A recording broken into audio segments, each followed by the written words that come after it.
Bismillahirrahmanirrahim. Assalamualaikum warahmatullahi wabarakatuh. Alhamdulillah nahmaduhu wa nasta'inuhu wa nastaghfiruh wa na'udzu billahi min shururi anfusina wa min sayyiati a'malina may yahdihillahu fala mudhillalah wa may yudhlil fala hadiyalah. Asyhadu an la ilaha illallah wahdahu la syarikalah wa asyhadu anna Muhammadan abduhu wa rasuluh. Arsalahu bil huda wa dinil haq liyudhhirahu 'ala dini kullihi walau karihal musyrikun walau karihal kafirun walau karihal munafiqun. Wa qala Allah ta'ala ahalla nikaha wa nadaba ilaihi wa harrama sifaha aw ala ilaihi. Wa qala Allah ta'ala wala taqrabuz zina innahu kana fahisyatan wa sa'a sabila. Shadaqallahu adzim. Menikah karena Allah. Apa sih definisi menikah? Akad yang menghalalkan pergaulan antara laki-laki dan perempuan dengan ada hak dan kewajiban. Itulah definisi menikah dalam ilmu fikih.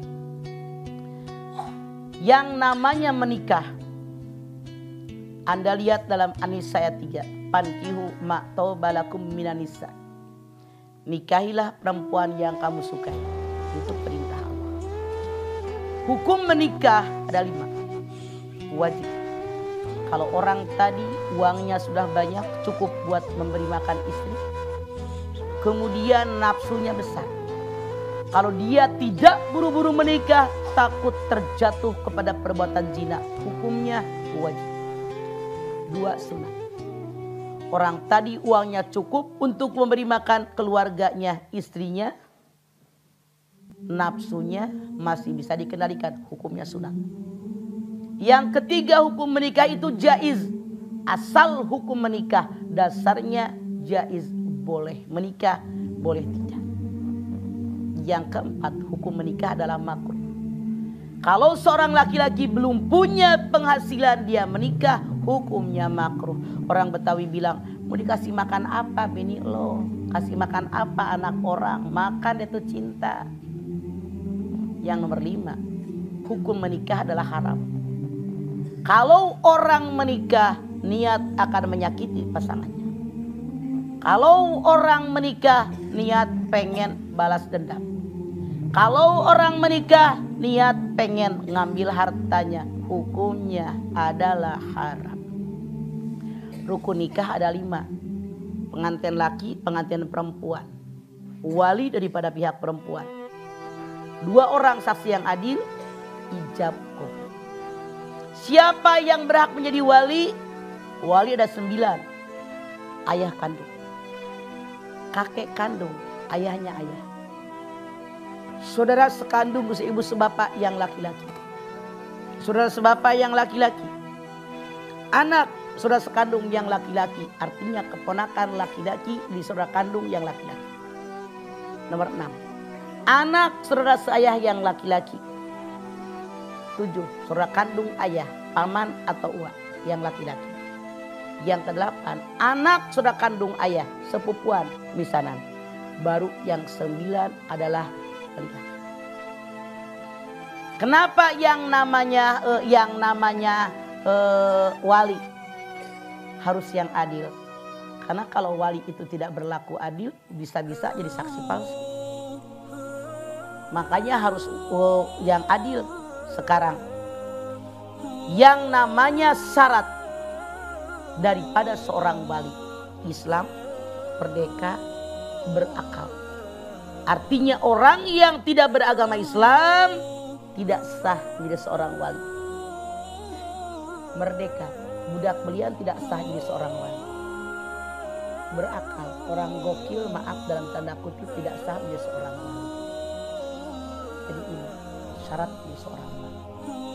Sekarang Rasul bersabda, barang siapa yang memberi karena Allah, menolak karena Allah, mencintai orang lain niatnya karena Allah, membenci orang lain karena Allah, menikah juga karena Allah, sudah sempurnalah imannya. Jadi dalam hadis ini jelas, kalau memberi karena Allah, menolak karena Allah, menerima karena Allah, mencintai karena Allah, menikah juga niatnya karena Allah, itu sempurna iman. Artinya orang tadi meyakini dimanapun saya berada Allah ada. Saya bisa begini karena Allah, bisa memberi karena Allah, bisa menerima karena Allah, menolak karena Allah, mencintai karena Allah. Saya menikah juga karena Allah. Tadi Abdel bilang, ada orang yang menikah karena keterpaksaan. Kadang-kadang emaknya pada bawel, kapan kamu kawin? Kapan kamu kawin? Itu anak belum niat mau nikah, cuman emaknya bawel, nyebelin. Udah seketemunya aja deh daripada emak gue cerewet. Jadi orang tua mikirin tentang keperluan anak, jangan mikirin egois diri sendiri aja. Ada juga takut karena takut disalib sama adeknya, buru-buru nikah. Kadang-kadang pilihannya nggak tepat. Adeknya udah mendesak pengen menikah, empoknya belum juga nikah. Dicariin seketemunya, yarin deh daripada adeknya duluan. Ini karena ketidakpengetahuan kita tentang ilmu agama. Jangan terburu-buru, dalam Islam tidak ada aturan. Yang lahir duluan, nikah duluan. Gak ada siapa yang jodohnya terlebih dahulu. Bahkan yang aneh di kita, kalau adeknya yang nyalip kakaknya menikah duluan harus bayar denda. Uang pelangkah. Beliin motor, lu nyusahin amat jadi kakak. Adek lu nikah juga udah bagus, bantuin tuh adeknya nikah, bukan ngerongrong. Mikir, banyak yang aneh apa nih kita mah. Nggak ada dalam Islam. Makanya pakai agama semuanya karena Allah. Artinya orang yang menikah karena Allah imannya sudah sempurna. Artinya orang yang menikah bukan karena Allah, imannya nggak sempurna. Makanya semua tujuan daripada ibadah yang kita lakukan hanya satu, libtigha'i mardatillah, hanya mengharapkan ridhonya Allah. Yuk robah semua kelakuan, semua sikap, semua perilaku, semua ibadah kita tujuannya harus satu, karena Allah. Insyaallah kalau udah karena Allah, apapun milik Allah diberikan kepada kita. Karena semalam genggaman Allah termasuk surganya Allah.